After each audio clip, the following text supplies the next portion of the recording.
Hi everyone, in this video I want to talk about solving logarithmic equations. And before we get started, let's think about the fun question so we don't take ourselves too seriously. What candy do you like eating in a movie theater? On the math section, we have Algebra 2, and logs will likely be on the test of some kind. This particular set of problems goes over both the common log and the natural log. I have seen that ln natural log on the ACT before, so it's possible. So I would like to give you a few notes on that, maybe give you a few formulas that you need to know to be able to do problems like these. Okay, so in both situations you're solving for x, or k, and you have to figure out which step to take first to set you up for success for the rest. So there are some tricks that you can spot pretty consistently with logs, and I'll show you what those are. Firstly, what the heck is this e? So we have to make a distinction. A common log is, let's say you have log of x. That is the same thing as log with a base 10 of x. So when you see the log button on the calculator, that secretly is log base 10. But if you see an ln of x, or ln of whatever, that's the same thing as log base e of x. Now, e is approximately 2.71, and it goes on forever just like pi does. So that is an irrational number, meaning you can't represent it as a fraction. There's no pattern, and it doesn't repeat, and it does go on to infinity. So we use that number e for this natural log. I can tell I need it in number 1 because there's an e. So if you ever had to solve for x here, because we're using e, we need to round to some place, and it says 10,000th. So we'll do that at the end. Okay, so I'm going to add 9 on both sides. E to negative 9x equals 57. Okay. Now, what I should probably do is bring up the difference between exponential form, which is like a to the b, and logarithmic form, which is log base a of c equals b. Notice it's a little bit backwards from the exponential form.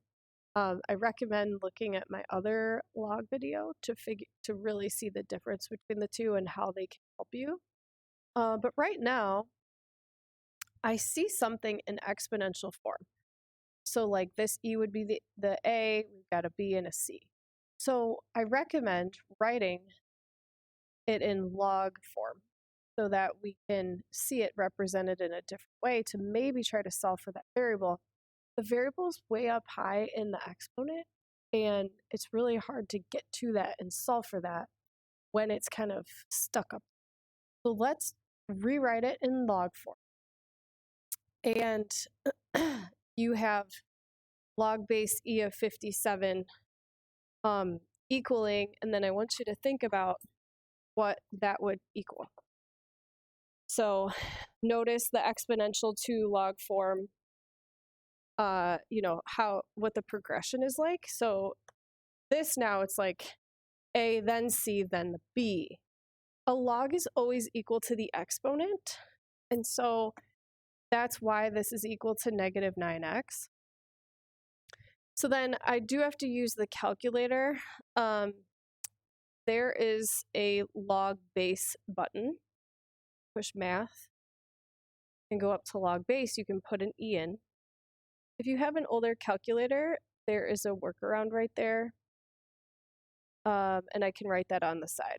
Okay, so I'm getting like 4.04305 blah, blah, blah.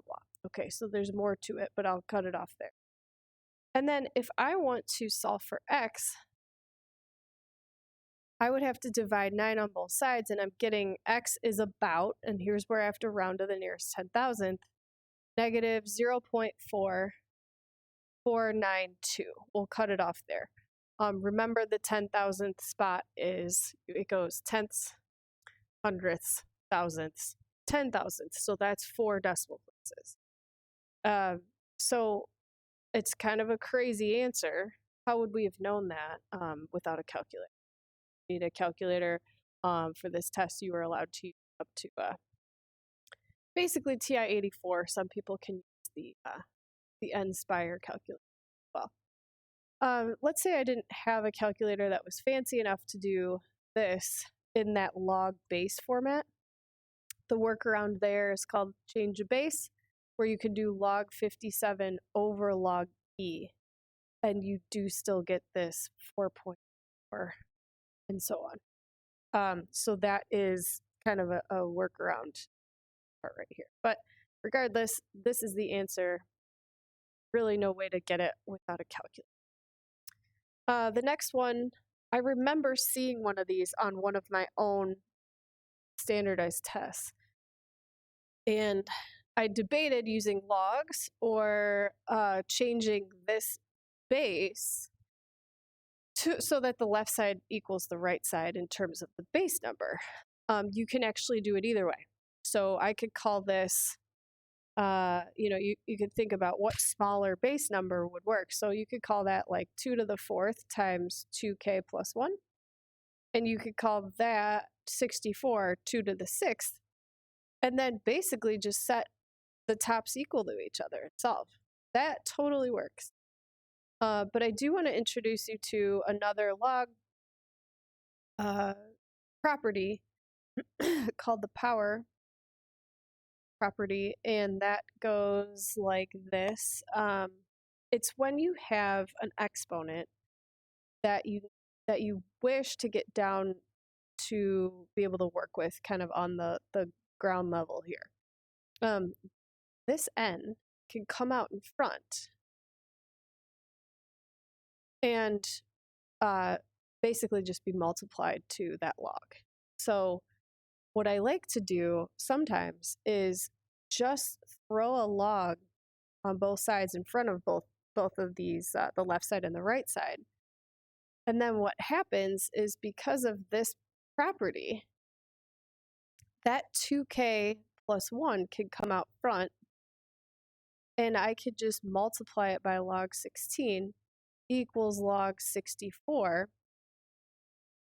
Divide off log 16 on both sides, and then just bring down the 2k plus 1. We can use a calculator. This is just the regular log button. Log 64 over log 16. Just typing it in. And I get 1.5. From there, I can subtract and just basically do algebra 1 to finish this off. So we have 2k equals a half, and then a half cut in half, fourth. So we would have like fourth as our final answer. So if you threw a full 1/4 in here, that is the only k that would make that make sense. So we have a few different rules coming together here. We have the common versus natural log, and then we can change something from exponential to logarithmic. We could also use this power rule here to get this exponent down to be able to work with it and kind of solve using just algebra 1 concepts. Let's have you try some practice. We have another E situation here, and then this one here has that exponent as the variable. You can pause the video, work on it, and I will reveal the answers.